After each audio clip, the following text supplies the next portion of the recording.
Hi guys, and welcome to the Sideline Show. I'm Bruce McLean, and I'm joined here with Matthew Nessel. To start off today's episode, we're going to talk about Game 4 of the Lakers vs. Nuggets series, where the Nuggets swept the Lakers in 4. You want to give us a recap of that game? A LeBron masterclass in the first half, followed by just a disappointing Lakers second half. You're coming out and you just want to take one for, just your own mental stake. I mean, they're never going to win that series, but it's no fun to get swept. Maybe just take one on your home court and you feel like you got something. But Nuggets, credit to them, they did not care that they essentially already had the series in the bag. They still played hard and they just closed it out. Yeah, Jokic found it in that third quarter. I mean, they lost by 20 in the third quarter. They were winning by a good amount. They lost by 20 in the third quarter, and then they won the fourth quarter, but the Nuggets had control the whole time. Yeah, and I mean, just better late game execution from Denver once again.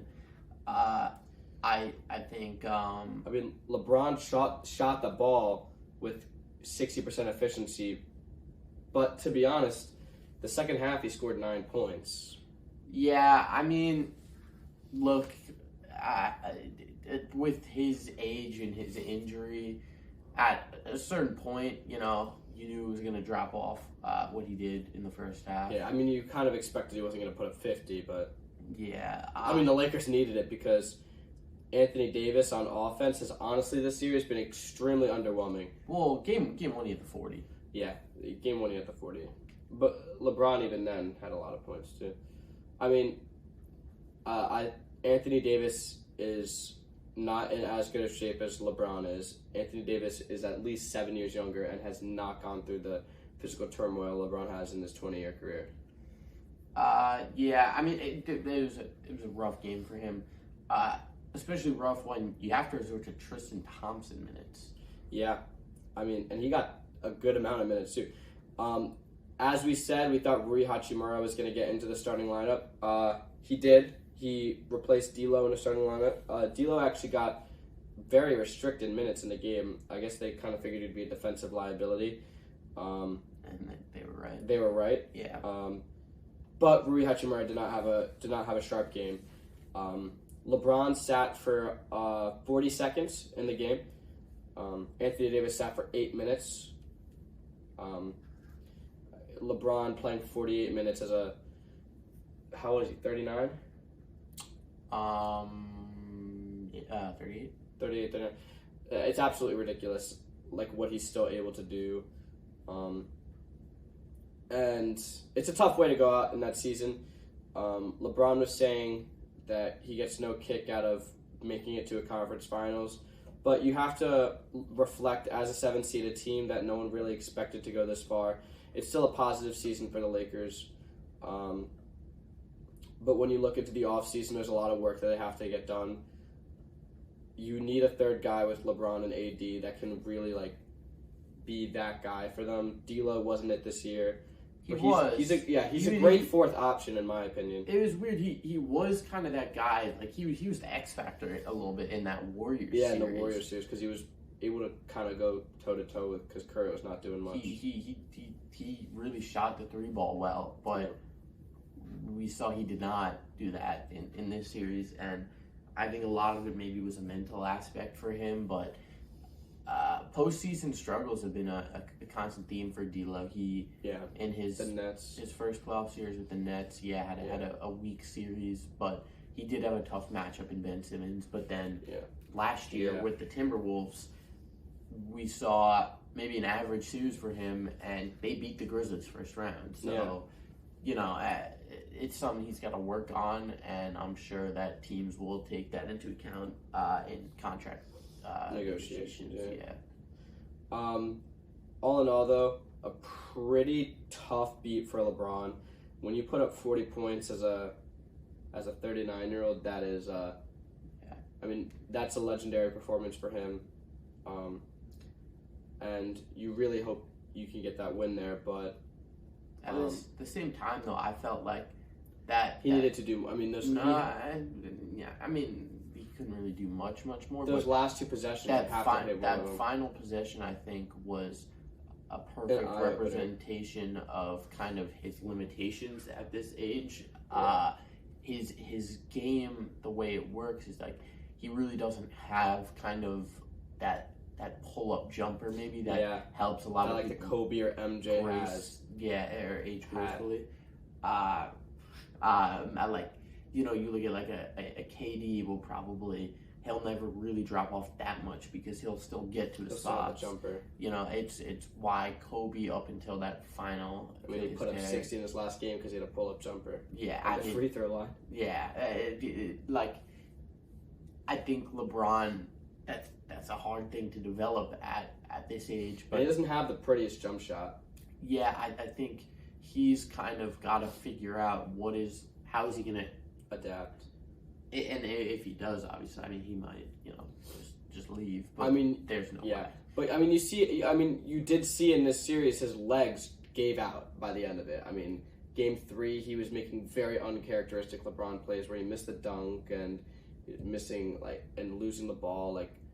That's all starts with you're just tired. That Game 3 or Game 2? Might have been Game 2, but I mean, it's a long playoffs for him because he had.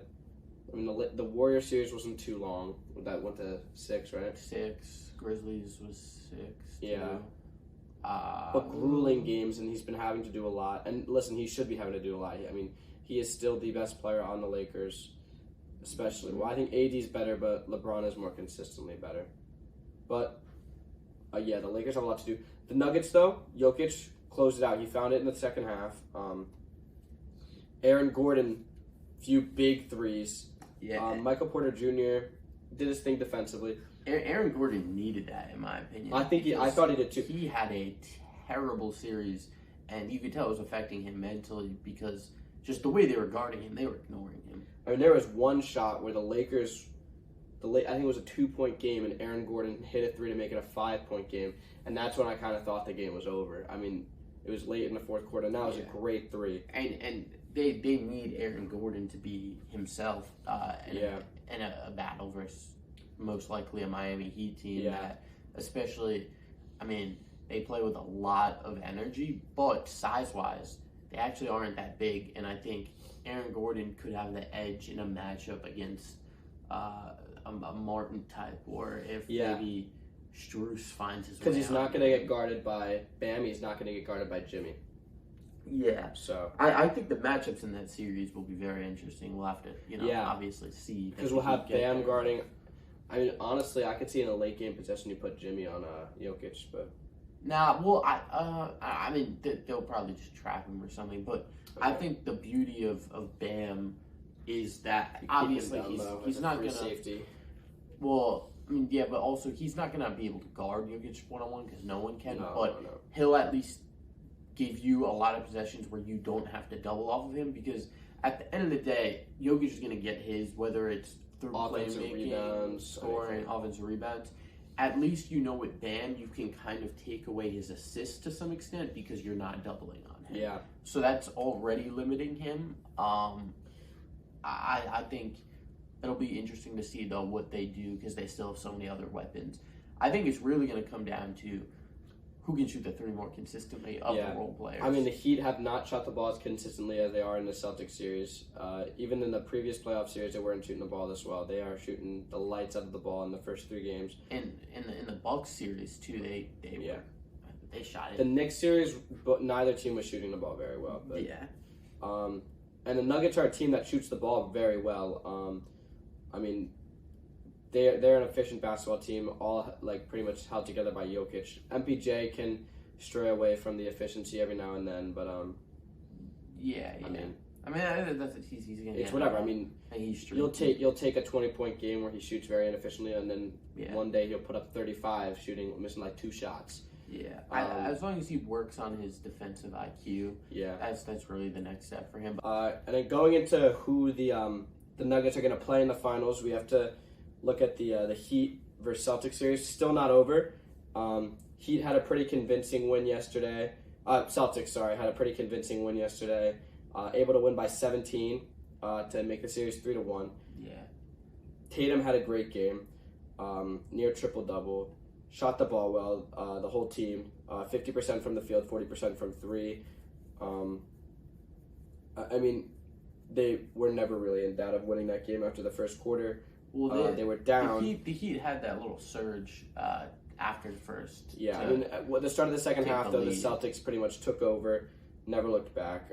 Yeah, and at the end of the day, I think that's just a pride thing. I think it's, you come out of halftime and you just want it more because you don't have a win. And for the Heat, they're like, whatever, But I think whatever motivation the Celtics might have had, I think that's going to wear out when the Heat punch them in the mouth. I mean, Jimmy Butler still had a solid game. Didn't he have as many shots as he normally does? Bam, solid game. Gabe Vincent hit some good shots. Step back from Strus, but I mean, you see, there's pretty much nothing the Celtics can do to win this series at this point.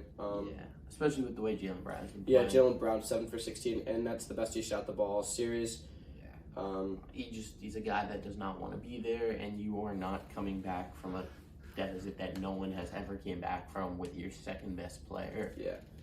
Being as disengaged as he is. Yeah, I'll be honest. I actually thought the Lakers, when LeBron had 31 in the first half and they were up by 15, I thought there was a sliver of hope for them. They are not talent wise, right? Like if there was a series where it could happen. Oh, it's this one. The Celtics. Yeah, the Heat have to understand that they need to be 100% to be able to beat this Boston Celtics team, and I think that's easily attainable. Yeah, I think they will, but purely from a talent standpoint, right? Like the Heat are the 8th seed. Not that matters, as we've seen throughout this entire playoffs, but they have the talent of an 8th seed. They have the Celtics are. They have the talent. They're a 2 seed for a reason. They were the 1 seed for most of the season. Yeah. This is a team that brought back everyone from their run to the finals last year, besides their head coach. ESPN loves it. They probably actually still have the Celtics as the favorites. I don't know. I haven't seen them not posted anything. They probably do have them as the favorites. The thing is, though, this game 5, all of the pressure is on the Miami Heat. If you let the series go to 3-2, the Celtics are not going to look back. I mean, the Celtics just aren't going to win. I mean, you heard the reports, you heard the rumors of Jaylen Brown. The locker room looks kind of. I think it was Woj said they all haven't gotten over Udoka not being there anymore, which makes sense. They all loved him, and great coach. He kind of brought that locker room together because there's a locker room that we've seen on multiple times in previous iterations the team had imploded. First it was thought to be Kyrie, but then we heard of other rumors of there being fights within it after he left. And Kevin O'Connor said the other day, he, who is pretty well connected to Boston, heard that they're tired of fake liking each other, was his quote. So yeah, a team with that sort of chemistry, in my opinion, you have to be very mentally tough to come back from 3-0. I think there's a 0% chance. Yeah, and a Heat Nuggets series will be exciting. 2 relatively young teams that Jimmy Butler has experience there, but Jokic finally has an opportunity to prove himself as a playoff player. I mean, he already did that. Well, you want to win the ring. Well, yeah, but he could have the worst performance of all time in the finals. I wouldn't care. I think he's always kind of been a playoff player. He never really was bad. He just had bad teammates. The Warriors series last year. What else was he supposed to do? It was the defending champions, and he had Will Barton as his second most prolific scorer. And he literally played the second most minutes on the team.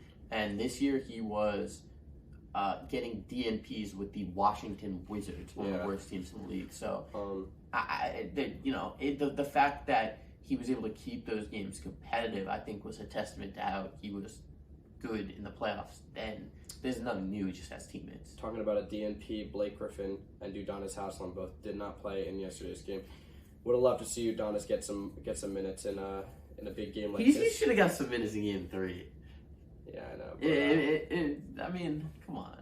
In front of the Miami crowd, they're chanting, "We want Udonis." Our boy from episode 4, Peyton Pritchard, 4 points yesterday.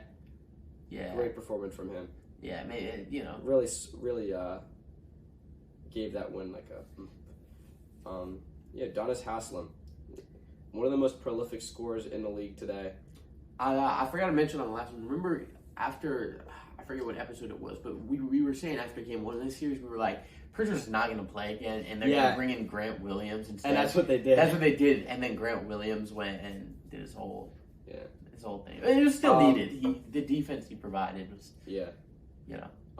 I think they were going to win regardless. I think Udonis Haslem just wants to outlive LeBron. Well, he's done after this year. So.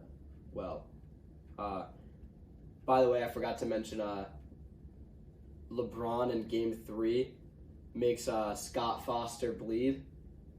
Yeah, everyone is going crazy for that. Scott Foster actually had a really funny joke where he goes, "You've been wanting to do that for 20 years." For those of you who don't know, Scott Foster is one of the most criticized and he is the superstar of the refs. He's a man of entertainment. I'm a big Scott Foster fan. If you're going to like a Wizards like post trade deadline Nets game and Scott Foster's officiating, Scott Foster is the show. Don't throw down Mikal. Yeah, and Mikal Bridges too. Who's going to the Scott Foster would not be on Mikal Bridges, who's going to the Lakers this offseason. He's not doing that. Yes, he is. Anyways, Udonis Haslem might outlive LeBron if he makes it to the NBA Finals, and LeBron James does in fact retire, as he said he has to consider. I don't think it's a serious consideration, but I think it's a leverage play or something. I think it could be a leverage play to try and get more help from the Lakers. I mean, he shouldn't need to use leverage to get more help from the Lakers. Not to say he saved the franchise, but they weren't winning anything. He goes there and they won a championship 2 years later. So, what assets though do they have? Nothing. I mean, their only way they improve is trading AD. Well, yeah, but then you can't do that. So I don't know why not. It's hoping Kyrie. Well, you trade AD and you bring in. It's like those offset. Like you still need AD. That he's their entire. You need AD to take a anchor. Huge step up, and he can't play an 82-game season and play in the postseason. He's not conditioned for that. He does not put in the work that a guy like LeBron does. Yeah, I don't know. I still and he doesn't have the skill, like the basketball skill, like Jokic, where Jokic doesn't need to be. Jokic is actually, in my opinion, in the best conditioning of any NBA player. I mean, he could play 80. I think he could play.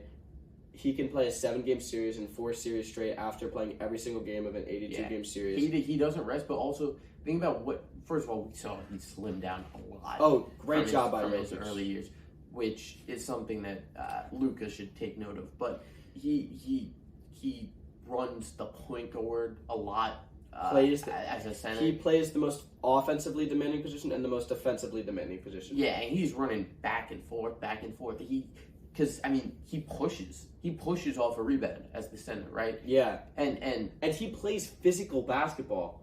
Yeah, and sometimes in the regular season maybe he's taking a couple of possessions off on defense, but that's fine. I mean, he was the 1 seed for a reason. Yeah.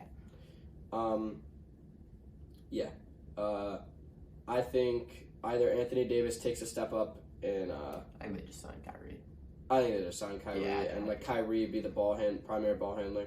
I do believe that Kyrie and LeBron can have a completely basketball relationship. I think they're already friends again. I think they're friends, but I think they can I think that LeBron, if anyone, can make Kyrie a basketball player, not a media hothead. I think LeBron, I mean, he's done it before, but he can have Kyrie Irving be a basketball player. He's one of the most entertaining, one of the most talented basketball players in the league. Kyrie Irving is, and he's got the best handles in the league. He's got a great jump shot, and he's one of the best finishers in the league. I think LeBron could bring him back to that. So I think Kyrie should go to the Lakers, and they need to get a little bit more depth. Vanderbilt doesn't play last game, by the way, and he was starting every game this postseason. So Vanderbilt worked really well. It's just they needed offense as a non-shooter, yeah, because. That was the big thing at the trade deadline. It was like, who is he going to go to? I know I, as a Nets fan, was interested in trading for him back when we were, had players that were good besides Mikal. But it wouldn't fit because he's a non-shooter, and I think there are a lot of teams that felt the same way. But if you could get him on a team with a shooting center, that is the ideal role player. Yeah, even if he goes alongside a guy like Cat, even though he's not been good, I think you could help him out. You played with Cat. Oh, and it didn't go well. Well, no, it did go well. It was fine. Yeah, I forgot that. Earlier this year they traded. He was using the Gobert trade. Yeah. I think a good fit for him, on topic, Jokic. I don't know. That would it would take a lot of pressure off of Jokic defensively. But Jokic is probably a better defender, in my opinion. No. Jokic was analytically the best defender in the NBA this year. That doesn't matter. Vanderbilt is actually one of the best defenders in the league. Jokic is pretty good, too. Jokic is a fine defender. Yeah. Which is a step up from what he was before. Yeah, he was a minus defender, now he's a plus defender. Yeah. Anyways, I don't think LeBron's going to retire. But it is interesting. No one really expected those words to come out of his mouth, especially when his son is going to play college basketball this year, and just next year he will be in the NBA. Next, 2 years, essentially. Yeah, so not the 2024 draft, the 2025 draft, yeah. Really? Yeah. Because he plays college this year, right? And then he goes next year. So he's the 2024 draft? No. Are you sure he's not? Maybe. Or yeah. But he doesn't play until 2024-2025 season. Yeah. So LeBron has one more season. Yeah, he's playing in 2 seasons, but LeBron has 1 season to get through without him. And you can't take a gap if you're LeBron at this point. Well, that and also does that even contractually say he? No, yeah, he's still on contract. Yeah, if he retires for a year. I mean, the Lakers still have to pay him, but anyways, that's it for basketball news. We're looking forward to a Game 5 tomorrow night between the Heat and the Celtics, where we expect the Heat to close it up. But if the Celtics win, the Heat are in trouble in a 3-2 series against the one seed. Round it up in the next game. Hockey news: Hurricanes. They're down 3-0. Panthers are home. Panthers have looked pretty much unstoppable, but a team that's really looked unstoppable are the Golden Knights. Last night, won 4-0 against the Stars on the road. They look tomorrow night to wrap that series up, and then we're looking at a Panthers versus Golden Knights series for the Stanley Cup Finals. Breaking the both games this week broke the overtime streak that every game in the conference finals was an overtime game, but tonight we have the Hurricanes Panthers. Tomorrow night Golden Knights Stars. Going to be exciting to see if the Hurricanes can gain any traction or the Stars can gain any traction in those series. But pretty much expect those series to be done after this game. I could see the Hurricanes taking a game. I can't see the Stars taking a game at this point. Golden Knights have been too dominant. I actually would think the opposite. I think the Stars. Actually, Jamie Benn might be suspended. So I don't know. Not that matters that much. But anyways, seems like those series are going to be over. Aaron Judge just continuing his tear with a late 9th inning home run yesterday, followed up by an Anthony Volpe walk-off single. Yankees beat the Orioles. Yankees are now 3rd place in the AL East, 3.5 games up on both the Blue Jays and the Red Sox. The Rays and the Orioles still remain atop. If the Yankees can win today and tomorrow against the Orioles, though, it looks like they'll be in 2nd place. Tough task, though. Tough task. Orioles are a great baseball team, playing great baseball. But the AL East continuing its tear, staying on top. I think I saw a stat. They're out of division play. They are 63% win percentage. The next team is 51, and all the teams are around 50%, a little bit sub 50. But the AL East is higher than 60. Yeah. We're at least starting to get a little bit of heating up in the AL West because the Rangers have been playing some great baseball behind Adolis Garcia. Adolis Garcia, Simeon, and Seager. Yeah, and they just got Seager was hurt, right? Yeah, they got him back, and he's been very solid. And I mean, you look at Evaldi was a great offseason acquisition. They got legendary Andrew Heaney. Yankees legend Andrew Heaney. That once DeGrom figures out his he's got to figure it out. I mean that's a team that has not been relevant in the playoff scene and with the Astros not looking as sharp as they normally are. But they're starting to heat up a little bit now too. That's what and even the Angels the other day, Trout and Ohtani both sucked. Angels win. That's happened maybe 4 times in the last 3 years. Yeah. So maybe even 4 years. Anyways, it's going to be tough for 2 teams to make it out of that division with how hot the AL East has been. But we know how crazy July and August baseball get, and September baseball is even crazier. The Mariners, too, I've heard mention. Mariners had a solid series against us, right? They didn't play us yet. Oh. Maybe, I don't remember. That could be said in about a month or so when they do play us, because I swear we never do well. They are. Except for, never mind, that was the Rays. I was going to say in 2021 when Aaron Judge walked it off, so we clinched the playoffs. Yeah, no, that was the Rays. That was the Rays. That was a crazy game. Anyways, that was like 1-0. Yeah. I think it was Garrett Gay. Maybe. Yeah, that's pretty much it for baseball news. I expect it to get pretty crazy in the coming months with who's going to be able to make it into the playoffs. But we're going to go on to a quiz. Matt's going to take a quiz on I don't think it was Cole, because I don't think it was either. It was 70. Actually, let's look this up. Yankees, Rays, September 28th, 2021, right? No.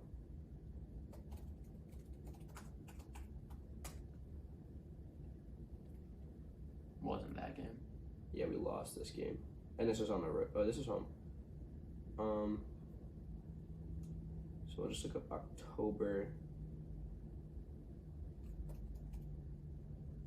2nd. It wasn't October 2nd. We lost by 10. It was the next day. 1-0 game, and I'm pretty sure this was a Severino game. Aroldis Chapman, Rays legend, gets the win in this one. Rays legend? Royals legend. Who pitched for us?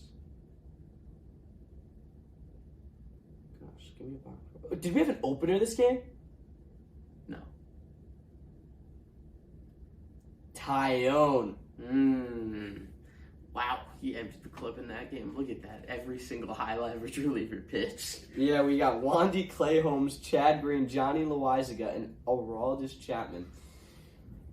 That's when the bullpen was absolutely stacked. Anyways, kind of went on a tangent there. Matt's going to take a quiz on the top 15 NBA high-scoring games, single-game scoring leaders of all time. Individual.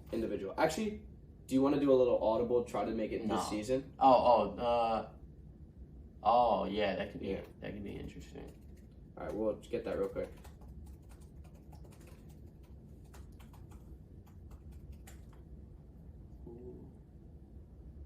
All right, we got this up, and we're just gonna do top 10. We'll do top 15. Is it a start? Yeah.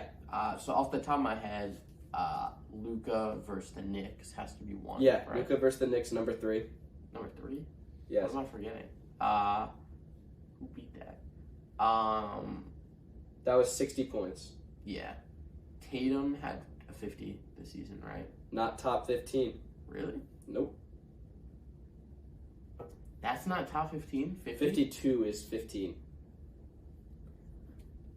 That's crazy. You don't need to get who they play, though. Yeah. There's one loss in here. You should get that one. A loss? Terrible game for me.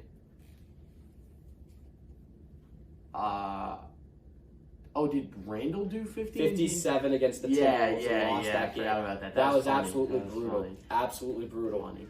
I want to say, I don't know. I don't think Katie did it this year. Luka did it again, right? Luka did it. Yeah. Yeah. So I'll just give you Luka. Luka did it 12, 53. He's number 12, 53 points. And yeah, number 3, 60 points. I remember the other Luka game versus the Pistons.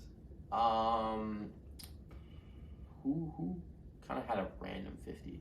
There's wait a minute. Oh no, never mind. There's one random in the rest of. If you said it's 52, then my guy didn't. Who are you gonna say? Cam Thomas. He didn't get there though. He was close. He was close. He didn't get 52. He didn't get 50. Yeah, 47. Did Embiid? Yeah, versus Embiid. The Jazz. First Jazz, number 5. Yeah. 59 points. Because he also had like. And Embiid, number he had, 13 and 14. Oh wow. The Jazz game, he had like 13, 5 blocks too. I remember Yeah. he won that game late for them. Who else put up numbers like that this season? Familiar faces. I want to say Giannis had a 50. Giannis had a 55-point game. Do you know who they played? Was it like the Rockets or the Hornets? I feel like it was someone bad. Wizards. Giannis also had a 54-point game. You know who they played? 54. This is a better team. The Clippers. Not much better. Oh, I actually do remember that. Yeah, game. 1 point game. Yeah. Clutch game. I don't think Jokic had 50 in a game. Right? Nikola Jokic did not have 50 this year. I know he had 48. He had like a 48-point triple-double, but I don't think he had 50. Jokic had 48 is top. Did not get 48 this year. Jokic's high 44? game. Or just 40? He had a 40-point triple-double. I don't see him on this list. Did not even get 45. That's a lie. I know. That's not. Yeah. Maybe he was 44. I don't know. But I know he had a 40-point triple-double. Neither here nor there. He was not top 15. I don't know.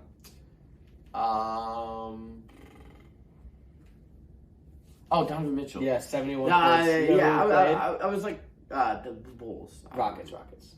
Donovan Mitchell? Yeah, he was against the Bulls. Yeah, Donovan Mitchell was the Bulls. Oh, I gave you the team. This guy put up 71 also against the Rockets. Wait, what? Who? You gotta remember this. Yeah, Donovan Mitchell was against the Bulls. Oh no, wait. I was watching whoever did it against the Rockets. Shoot. Their names are kind of similar. That's why I got messed up. Don't think too much about that. Yeah, it's like, I'm not gonna think about that. Book had a 50. Yeah, Book had a 58-point game. You know who they played? It was early in the season, I want to say, but I couldn't tell you. Pelicans. Pelicans. Rockets. You're missing number 1, 4, same person. 9, 11, 12, 15. I don't think you're going to get 15. Why am I forgetting to put up 71? You can just name guys who put up 71 a lot. Yeah, I'm not just doing that, though. That's no fun.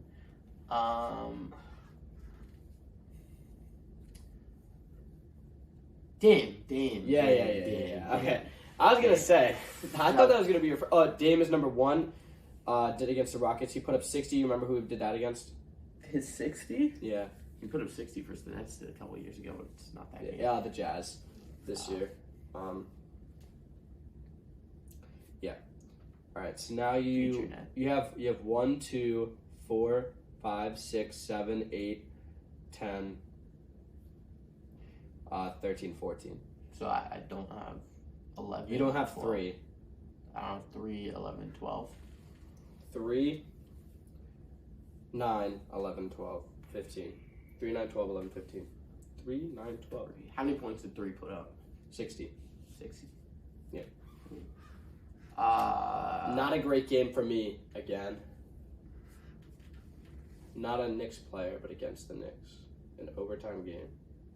Didn't Luka do 60 versus the Knicks in overtime? Yep. So someone else did it? Who's Luka? You didn't guess Luka. I did. That was my first guess. Oh. Well, you have number 3. So it's just 9, 11, 13, 14. No, 9, 11, 12. Then you have 12. Yeah. Because you did get the person. So you have 9, 11, 15. My bad. How much did... 9, 55. 55. Yeah. Did DeMar have a 50-point game? Was that this season when he did the too small to Pat Bev? No, because he was on... that was late in the season. Yeah. And Pat Bev was on his team. Yeah. It wasn't this season. Steph didn't get 50 this year. No. I think he had 50. He had 50 points twice. But it's not top 15. Did Trey? No. Trey. He might have had 50, not 52. I don't think he got 50. He didn't get 50. He didn't get 50. I Disappointing season from him. I need him to get back on track next season as a big Trey guy. Not a big Trey guy. Yeah, he just his 3-point efficiency was really bad this year. Yeah, once he gets that back up, we'll be back. Speaking of an efficient 3-point shooter, that's number 11. Clay. Yeah, double overtime versus the Hawks, 54 points. I watched that game. Yeah. So now you just need 9. We talked about him quite a bit on this episode at number 15. Well, okay. AD had the game. Udonis Haslem. No. Yeah, AD. Was it the Bucks game? It was the Wizards game. Oh, that was in that same stretch. But there's a game they played the Bucks, I remember, early on in the season, and he dominated Giannis, and they won. Everyone was like, Lakers are back, and then they weren't. Yeah. But then they were later in the season. So. Now just number 15, a game against the New York Knicks, 52 points. Game against the Knicks, 52 points. Knicks are on here too many times. Yikes. Whether it's a loss after a 50-point game, or we have 3 losses, right? Just 2. And this is the one I didn't think you were going to get. I'm trying to remember, because it was a 50-point game versus the Knicks. I never even watched part of it.